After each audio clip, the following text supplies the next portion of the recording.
A big reason that I made Eagle at a relatively young age. I was 14, but I was driven to do it because there was no way in hell I was going to let my younger brother pass me. Welcome to Trial to Triumph, hosted by Caleb Johnson, the show about leaning into life's constant testing on your way to realizing your biggest blessings. How's it going, everyone? My name is Caleb Johnson, host of From Trial to Triumph. This is a show where we talk with guests that have gone through tremendous trials and have come out triumphant. And even if we might talk a little bit about real estate today, and even if you aren't a real estate investor, these points should still be able to apply to your life. And I'll do my best to kind of bring those into the spotlight. And so without further ado, I'm really excited about our guest today. I've known him for maybe a year, 2 years now, and his energy is just contagious. So I'm really excited. Ray Hightower, welcome. How are you? Thank you so much, Caleb. I'm honored to be here, honored to have been invited, and I'm looking forward to today's discussion. Good. Me too. So Ray, can you give our listeners just a quick background story about yourself, maybe your professional career, college, and just how you got to where you are today? Sure. College, I went to the University of Illinois at Urbana-Champaign, and I graduated from the University of Illinois in Chicago. I spent some time in corporate America, worked for a couple of Fortune 500 companies, spent a few years as a commercial real estate broker. I was a software developer in the Fortune 500 space. I started a tech company, ran that for 21 years, sold it. And now I run a company called Bridgetown Partners. We buy multifamily apartment properties, fix them up, and give people a great place to live. Oh, I love that. That was like a perfect little elevator pitch there, man. I like that. So it sounds like you've been in corporate America and the Fortune 500 companies, and I'm sure you learned some amazing things there, which I hope we'll talk about here in a moment. But it sounds like you started your own company, I believe, for over 20 years, and then again started your own company. Where did you kind of get that bug or just the inkling to be an owner instead of an employee? That's interesting. I don't know if I can say exactly where it came from. I was immersed in it. My father was a minister who started a church. So perhaps from him. My mother and my mother's side of the family, they ran a construction company in Great Neck, New York. So I may have gotten it from there. There are entrepreneurs on both sides of my family going back for a while. So perhaps being around it, and since I grew up around that mentality, I think it just seems normal to me. Mm-hmm. Mm-hmm. And I'm always just curious just to ask that question because I think some people just are wired to get a paycheck every 2 weeks, and it's secure and that's safe. In entrepreneurship, as you know, you aren't promised anything. If anything, you're promised hardship and some sleepless nights. True. Yeah. So I was just curious, and I want to ask you, what are some things that you've learned as an owner that, let's say if someone they want to be their own boss, what are some things that you've learned that might help them?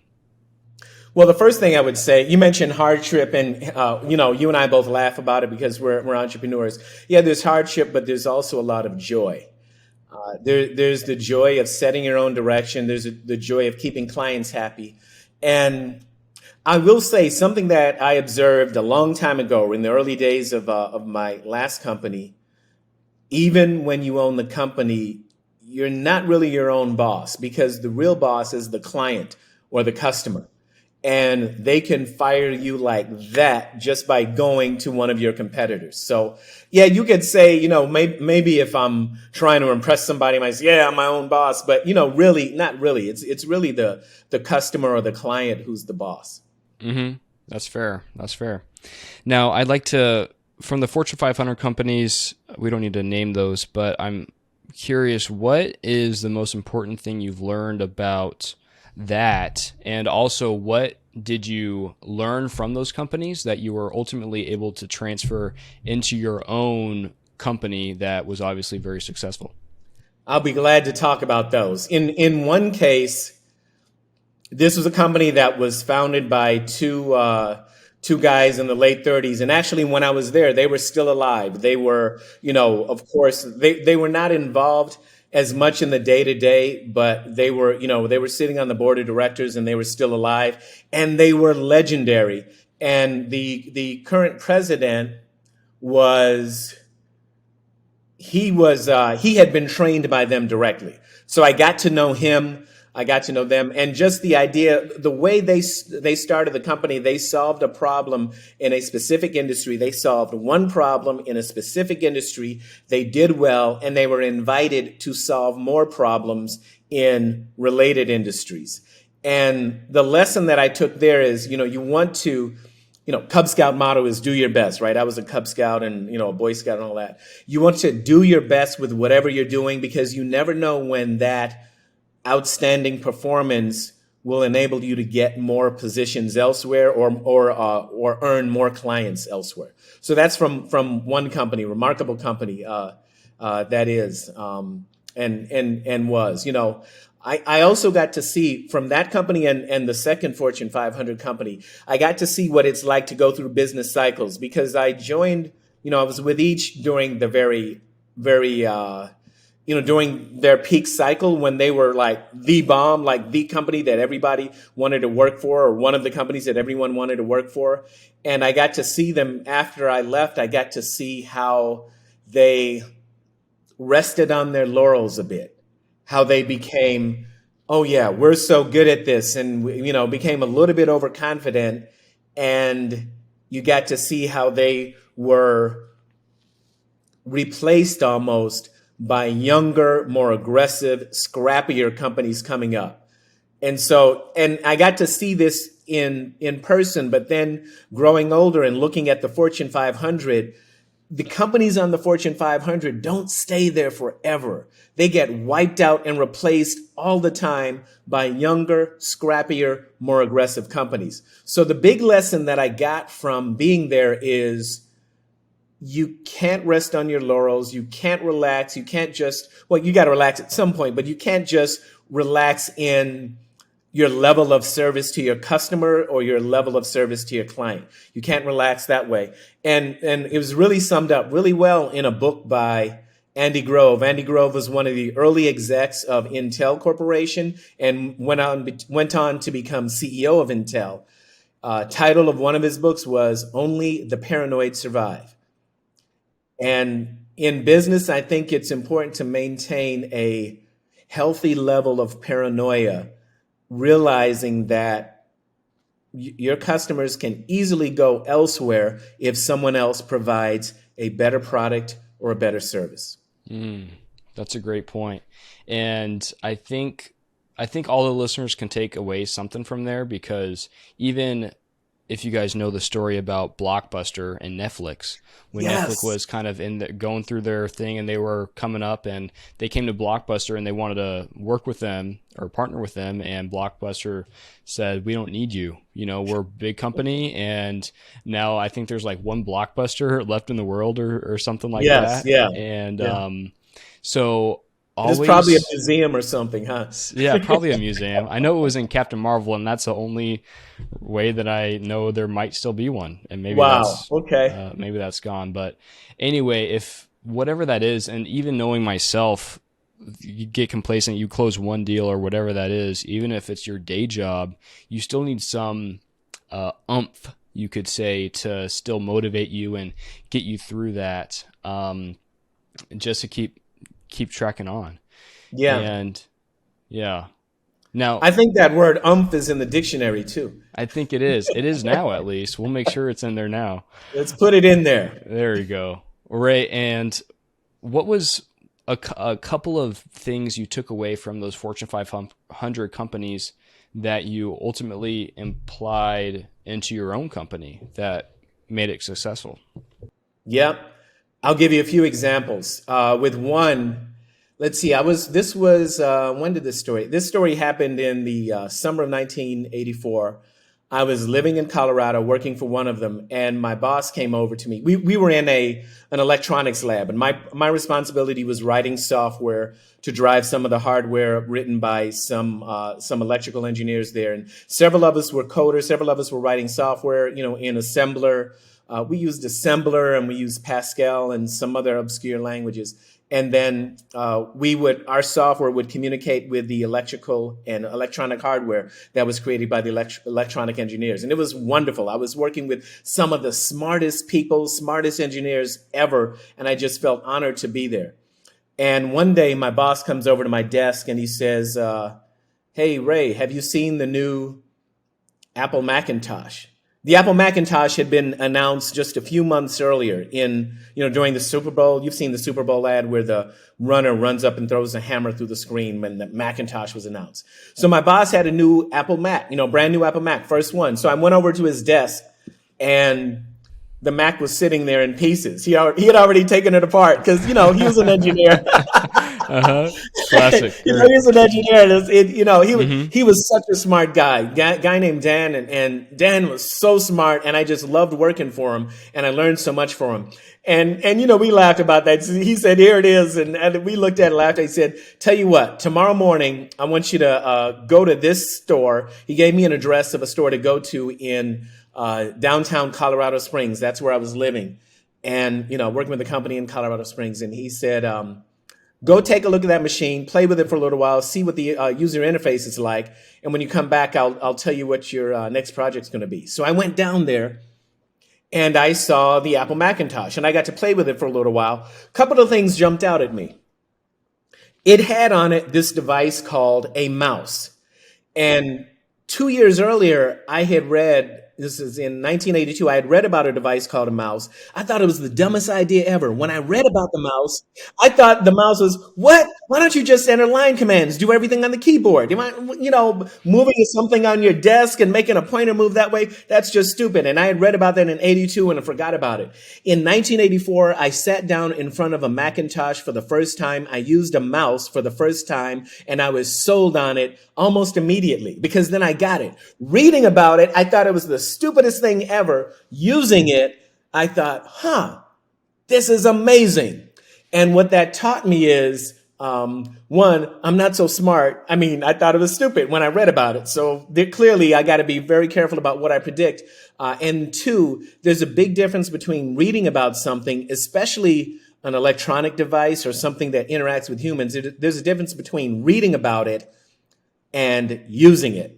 And I got to experience that firsthand right there. And I've kept that lesson with me for forever. 1984 is how many years ago? You do the math, whatever. But 38 years ago, whatever. So that lesson has stuck with me. And then at the other company, my responsibility was mainly in sales, and I got to learn how to communicate in such a way that you persuade someone to do something, to sign a contract or to engage, my company, the company that I was selling these products and services for. And I learned a systematic process for selling that is very effective. I also learned that more important than that systematic process, you have to have integrity and you have to believe in what it is you're selling. Because if you don't, it comes through and then your effectiveness is just gone. So the systematic approach is there to help you save time and to make sure that you communicate effectively to the customer. Because if you're selling a product that you really believe in and that's really good, you're not doing something to them, you're doing something for them, you're giving them benefits, you're giving them something that will enhance their lives or enhance their company or put them in a position where they can serve their customers better. Those are just a few examples. And if you really believe in it, you can go through a systematic process to help them move forward with it and get the product and reap the benefits that come from that product or service. And those are just a couple of lessons. We could go on and on. As I'm talking to you, so many stories and memories are bubbling up, man. This is like a trip down memory lane, and there's so much that's bubbling up for me right now. So I'm getting into this conversation. That's awesome. That's good. I love it. And something that really stood out to me was the difference in reading and doing. And, Yes. I think for me at least, I'm a very visual person and I could read about, so let's say my profession is real estate. I could read about real estate all day long. I could go to I could listen to podcasts. I could go to real estate meetups.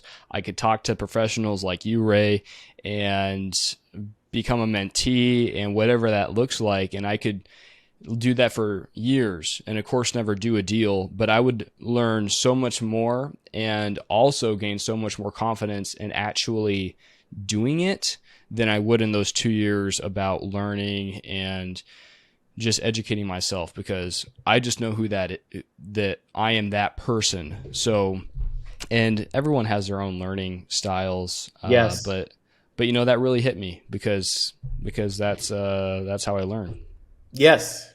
Mm-hmm. You're a kinesthetic learner. I think that's the fancy word for it, but Is that the word? learning by doing. Yeah. If Yeah. And it's we not- learn better. I think humans, we learn better by actually doing. Mm-hmm. I would agree.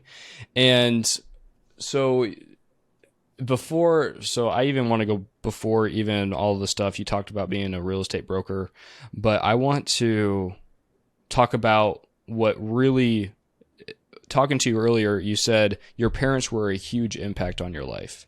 Oh, And yes. I Yes. want to talk, because I've also had a similar experience, but I'd like to just learn. And there's a lot of parents on here, so please just share with us what they did that really made such an impact on you. One thing that jumps out at me, and you and I talked about this briefly before we started recording here, public speaking, the ability to communicate in written form and verbally in front of an audience. One of the things that my parents did for my brother and me is that they had us reciting poetry at a very young age.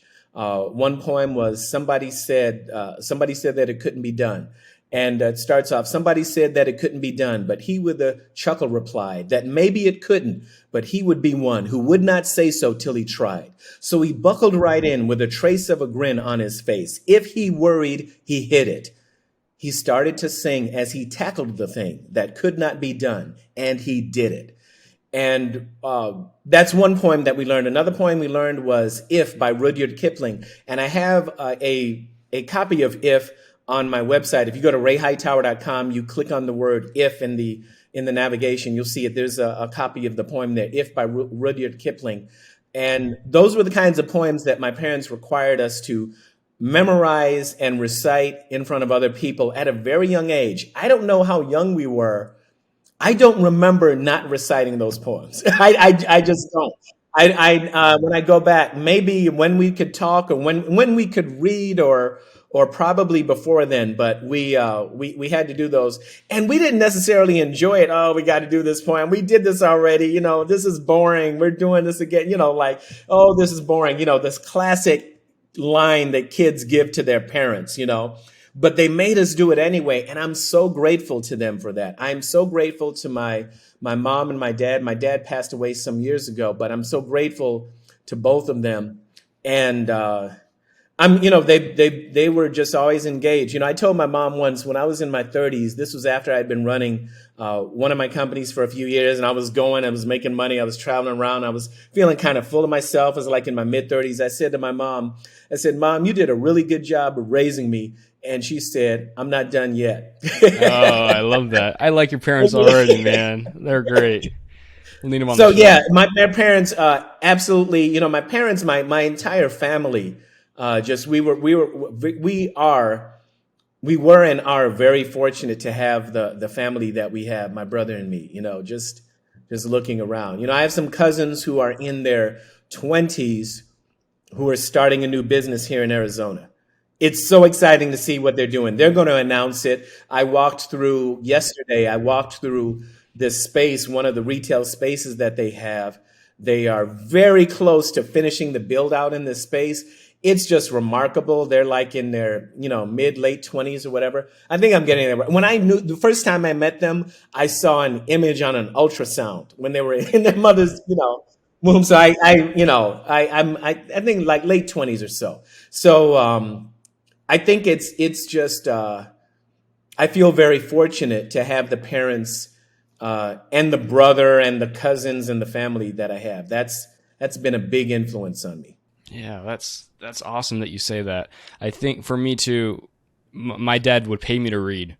And Yes. kind of like how you said, you got like when your parents wanted you to do the poem, you're like, oh, I got to read, really? Yes. Or I got to listen to Yeah. this poem. But I think for those parents that are listening, that has been such a huge thing for me. And, I've even kind of wanted to do that with my own family members. Yes. One's in jail, and so he doesn't like to read, but the only reason that you aren't good at reading is because you haven't done it before. Yeah. Right. And I also just love the poem that your parents actually had you read, which was just about not giving up. Man, Yes. they were great. That's amazing. Yeah. Yeah. They push us hard. Now they didn't pay us, so I need to call my mom after this and tell her, Mom, you owe me some loot. Yeah, Caleb you do. said you need to pay me. Yeah, you have some money backed up there, man. Yeah. Shoot, With and what's- interest. With interest, yeah, there we go. I was going to say it's not with interest, but you can tack that on there. I like that. I think so. Yeah. I'll tell Mom that Caleb said. She'll like that. Who's Caleb? Yeah. I want to kind of touch on, it sounded like your relationship with your brother was very good as well, and kind of maybe motivated you, or I just want to ask what that dynamic looked like, if there was competition there, or maybe if you guys were, or what that looked like. My brother is 15 months younger than me. We were fiercely competitive all growing up. Even to this day, if we're in our 50s now, we see each other, we'll push each other and punch each other and all that. We've always been competitive. What has changed, though, is that somewhere in high school or college, we realized that we had our areas of specialization. So while we were competitive, we also learned how to cooperate. Probably in high school, we learned how to cooperate. And in fact, we were both on the swim team in high school. He was a breaststroker, I was a butterflyer. And something happened when we were 8 or 9 years old. He beat me at breaststroke for the first time when we were like 8 or 9 years old. And I always fought hard to catch him, but I never beat him from age 8 till whatever. I'm 58 right now. So he's always beat me at breaststroke. But I was always a stronger butterflyer. And I need to race him today just to find out if that's still true.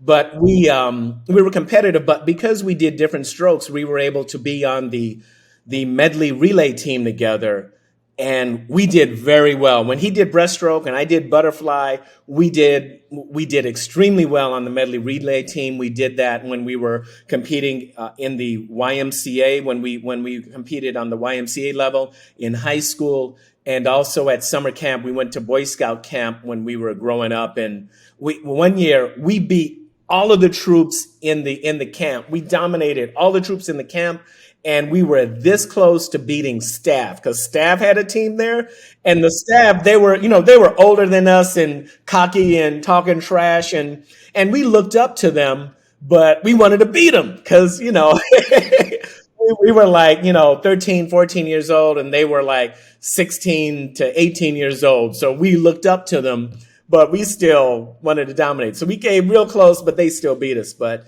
we were very competitive with each other. But we also, in high school, we learned how to cooperate with each other. We collaborated on the medley relay team in high school, like I mentioned. We collaborated on a few things in college, a few projects we worked together in college. We were both in engineering school in college.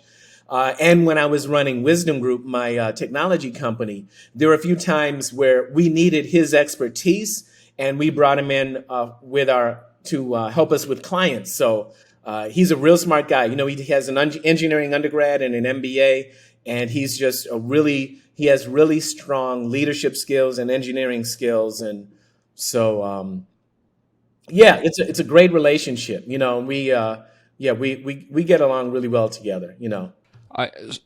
So I want to ask a question, and I don't know why this question appeared in my mind, but I want to ask you what was more, I guess, beneficial, if that's an appropriate word? Was it the competitivism, or was it more the cooperation? And the reason I ask is because I always like getting people's perspective on what are they more kind of we're all on a team, let's cooperate here, or is it more of the competitivism that really drives people? So what do you think was maybe the most beneficial with you and your brother? That is a really good penetrating question because there are many layers there. That's not a question that I can answer simply by saying, oh, it was the competitiveness or, oh, it was the cooperation. Because as I think through an answer and as I formulate an answer, I'm thinking through examples all the way through. I think through when we were in Boy Scouts. We were in Boy Scouts together, and my brother came through, and he was the youngest Eagle Scout in the history of the troop. At the time he came through, he made it at age 13 years, 9 months and 11 days, or maybe it was 11 months and 9 days. I know if he listens to this, he's going to correct me on it. He's just like that. So he was, and he held that record for like 34 years or whatever until there was one scout that just beat him recently. And so now he says, now the record is who can hold the record as the youngest Eagle Scout for the longest. So he always, yeah. So it's 34 years. We need to wait another 34 years to figure out who that's going to be. So we competed on that level because a big reason that I made Eagle at a relatively young age. I was 14, but I was driven to do it because there was no way in hell I was going to let my younger brother pass me. I mean, it's that simple. And it was, and there were other scouts in that age group. I can think of a few, Maceo Pembroke and Daryl Matthews, a couple of guys that we grew up with who made Eagle earlier, I think, because Edward, my brother, was very driven, and we all drove each other. And so did Arlington Davis and Philip Davis and Clifford Davis, a bunch of guys. And there were a lot of brother groups in our troop too, who had that same competitiveness too. But we also figured out how to cooperate when it made sense. On canoe trips, you have someone in the bow and someone in the stern of the canoe. So you have to cooperate in order to make the canoe go in a straight line or go around the curve if you're going on a canoe trip in the river. So it's a little bit of both. We competed aggressively, then we also cooperate. And there are probably some areas. There may be some areas where we're competing a little bit now, but I find that we cooperate more now. We talk about business stuff or engineering stuff a lot, and we trade information with each other and all of that. Just it's a really good relationship. I'm fortunate to have him as a brother. I love that guy a lot. I respect him. I admire him. He just he and his wife just celebrated 30 years of marriage. They just celebrated on August 1st. So at the beginning of this month, they just celebrated 30 years of marriage. I'm like, wow, 30 years, that's amazing. They have two wonderful daughters, very smart, accomplished, wonderful daughters who are off doing remarkable things of their own too. So okay. He's a really good guy. Yeah. I'm always just curious again, just to learn about the competitivism. And I think some people can take it too far and some people can't, where you hear about kids today and they get a participation trophy. And I think that can actually hurt. That can hurt a kid because you always think that you're going to be rewarded in life for losing when you didn't actually win. And I'm curious, how do you stay competitive now? Because I know a little bit about your real estate company, and it's really, I mean, you have partners, but there's no co-partner that you're with, that you're kind of married to, if that makes sense. Yes, right.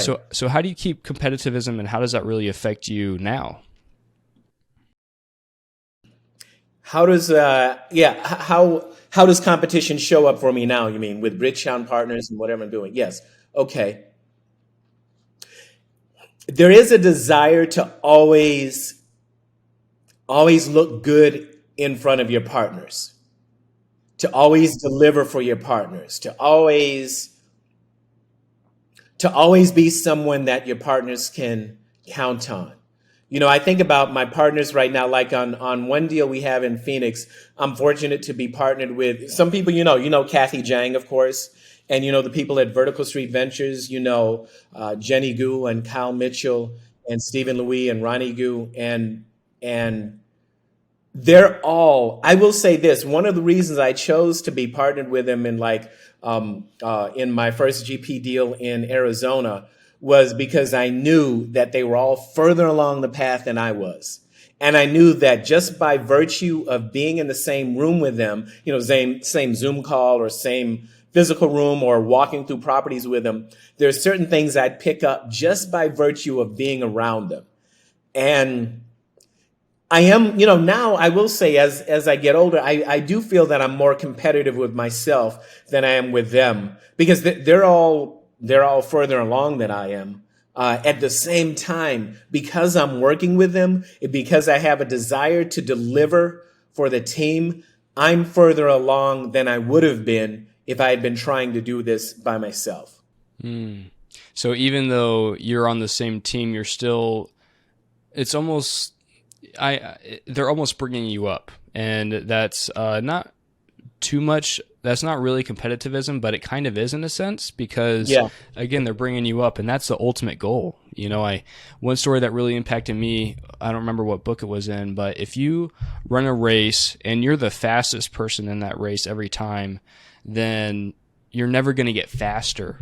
But if you run in a race when everyone else is faster than you, you might lose every time, but your time is going to get faster. And yes. Yeah, man, that hit me. That's awesome. Yes, that is a very, very clear and very vivid metaphor you just painted there. And we all help each other, right? Like there's sometimes that there's some cases where because of my background in business and my background in technology, there are insights I'm able to offer that maybe they didn't know just because of stuff that I knew because of all the things I've done over the years. So, but we all help each other. And if there's competitiveness, it's competition to see who can deliver well for the team. It's competition where we all want to see each other do well.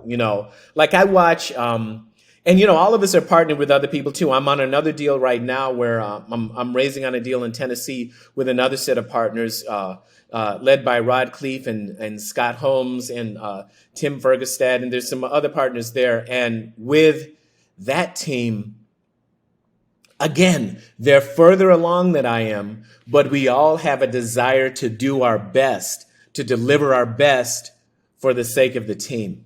Mm-hmm.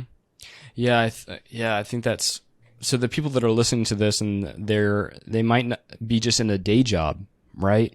And I think of some family members that come to the forefront of my mind. But whatever that is, if it's getting out of work 5 minutes before everybody else, and still, of course, being very efficient in your job, or whatever that is, if you're even in prison, and let's say you get a minute faster every time that you rake the yard, whatever that is, you're still bettering yourself. And Ray, I think you gave some really good examples there. And I think your partners are really lucky to have you to bring just what you bring to the table.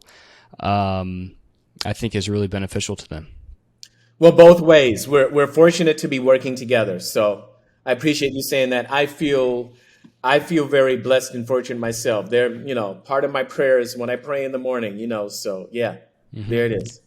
Well, Ray, I think we're going to go ahead and start winding this down. But before we depart, I want to go ahead and ask you 3 quick questions. And the first being, if you could recommend a book to our listeners, what would that be? Yes. A book that I read finished a week ago, and I still have to write about it on my blog at rayhightower.com. It's called The Gap and the Gain, and it's by Dan Sullivan and I'm not remembering the name of this part, but it's called The Gap and the Gain. I highly recommend that book because it addresses some of the things that you talk about regarding competitiveness. It talks about internal competition, but also looking at looking at what you've done so far, looking at the things that you've accomplished so far and celebrating those rather than obsessing over what you have not yet accomplished. Because that gap, what you have not yet accomplished, that's always going to be there if you're a high performer, high achiever. And it can be frustrating if that's all that you focus on. But if you focus on the gain, if you focus on what you've achieved so far, you'll feel a sense of fulfillment and you'll feel driven to do more. So I love that book. I highly recommend it, and I'll write about it on my blog also. Okay. Man, that's a good book. And I think that applies to a lot of people, and myself being one of those people that really need to read that book. So thank you for that. Yes. Where can people learn more about you? Go to rayhightower.com, RayHightower.com. That's my personal blog, and it also includes links to all of the other things that I'm doing. Bridgetown Partners, the real estate company, BizDayGlobal, the podcast, and some other things that I have not yet announced. Oh, wow. That was a nice little curiosity thing you just put there. Well done, Yes. sir. Yes. And if you can impart one thing on our listeners that they can just take away from the show, what would that be? One thing that they can take away from the show. You know what? The gap and the gain is fresh in my brain right now. It's fresh in my head because honestly, there are some things where, looking around at what I'm doing in commercial real estate and multifamily real estate, I was looking more at some things that I had not yet accomplished. I was looking at some things that I had not yet accomplished instead of looking at what I had accomplished and what I had done with my partners. When I think about it, before I moved to Arizona almost 2 years ago. I moved here in late October of 2020. And when I moved from California to Arizona, it would have been a big deal to, I think I'll buy like a 6 flat or an 8 flat or a 10 flat. That'll be real good, And when I got here, I discovered syndications and became a limited partner on 93 units in Tucson, and then 300 units in Phoenix, and then a general partner on another large multifamily in Phoenix, and now a general partner on a large multifamily in Tennessee. And it's very easy for me to think, well, why didn't I pursue that 200 unit deal in Arizona too? But wait a minute. I was thinking about a 6 flat or an 8 flat when I got here. And it's important for me, and I'm saying this to the audience, but as I say this to the audience, I'm saying this to myself, we all need to remind ourselves, what was it that we really wanted to accomplish a year ago or 2 years ago, and look at how far we've come in that time. And if we do that, we will be really, really happy with ourselves, and we will drive ourselves forward in a positive way. Man, that is so good. Ray, I don't want to end the show now, but I think we have to. We're out of time. Okay. So, Ray, really appreciate your time again, and I know you're busy, and I know this is really going to help our listeners, and that helped me as well. So thank you for being here. Thank you, Caleb. It has been an honor to be here on your podcast. This has been a pleasure, and I'm looking forward to listening to this. Thank you so much for having me. Yeah, my pleasure. Well, everyone who's tuning in, we appreciate your time, taking about 40 minutes out of your day. So thank you, and we'll see you at the next one. It's time to grab your victory. Find us on the web at redseacapitalgroup.com and follow us on Instagram and Facebook at Red Sea Capital Group.